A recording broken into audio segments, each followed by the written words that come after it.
Good afternoon, guys and girls. Today we're here with the Tahoe 234. We're going to do some yearly maintenance. I'm going to show you a quick and easy thing you can do yourself to save a few bucks. And we're going to change out the fuel filter. So let's get started. The engine in this boat is the 300 horse Mercruiser 350 MAG MPI. The fuel filter is located right here.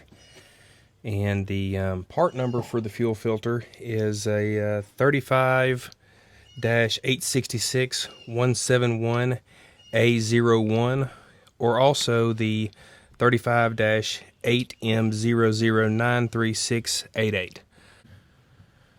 The items we're going to need for this maintenance are going to be maybe some gloves, optional. This is the these two gaskets in this filter come with the new filter. Just maybe a little bit of motor oil to lubricate the gaskets, a 10mm flexi headed wrench, a bucket that you can put your put the excess that was in the fuel filter in, and alternatively also the I'm using my the maintenance manual for my boat, and for my particular model I have it highlighted here. So we're going to allow the engine to cool down. It's been sitting here for 5 months, so I think we're good. Next, let's disconnect the cool fuel module harness from the engine harness. That is this thing right here. Okay, now that that's disconnected, we can turn the engine to start for 5 seconds to clear the fuel out of the line.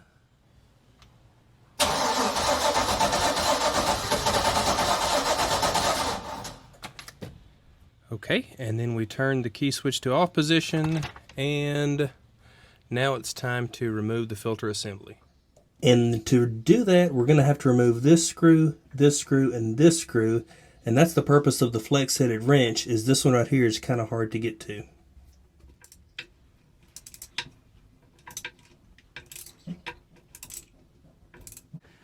Okay, now you can see that we have threaded most of those out. These bolts do not come all the way out. They just kind of, chill there. So let's do this. Let's kind of break this thing loose.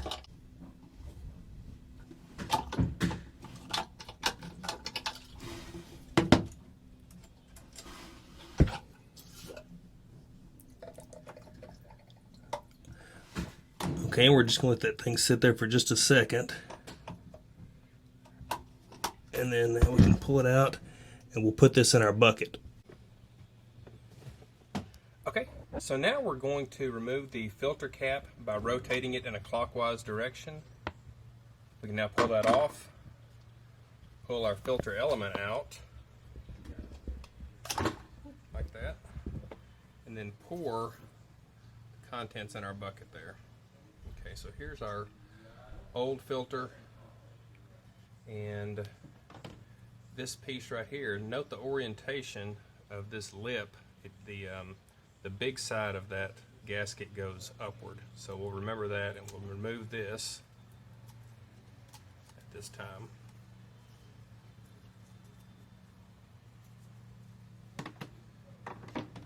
Okay, next we're going to pry this circular gasket out from the filter cap, like so, and we'll oil the other one up and put another one on there.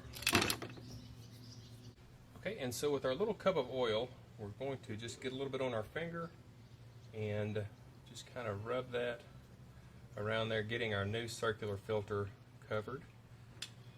And then we'll place it back like that right there. There we go. Okay, we're going to do the same thing again with the triangular shaped one, and we'll just stick it back over the base of the module here and just kind of pull it out there, getting that thing just the way that it was when we took it out. And this might be a good time to take your paper towel and kind of clean off some of this stuff here.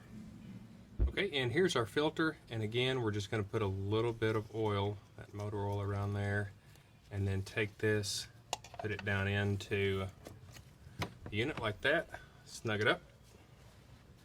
Okay, and then now you're just ready to line up those notches again, like this. Press down on that, and it's ready to reinstall. Before we go to put it back in, I just like to run a paper towel around this area just to kind of clean that off a little bit. And now we can take our Cool Fuel Gen 3 fuel module and align it. Let's see here. That triangle side goes toward the front, I think. And then we'll just drop it in there and screw in those 10mm bolts. And here they are all the way screwed in. You know, you want to do these in somewhat of a methodical fashion. A few turns here, a few turns here, then there. And then at the end, you'll just kind of, you know, get them tight. Don't crank on them too much. Just get them, torque them to about, you know, something o'clock, and you'll be good. So yeah, so now we're ready to reconnect this thing, and we're almost ready to start it. All right, before we start it, let's properly ventilate the engine.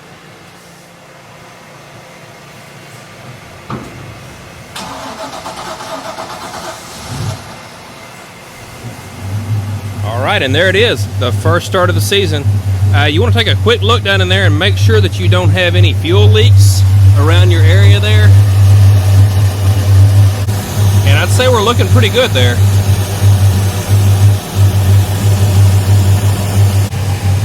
Okay, so if the video helped you, please like, share, subscribe, consider giving it a thumbs up, and I hope to see you down the road. Take care. Bye.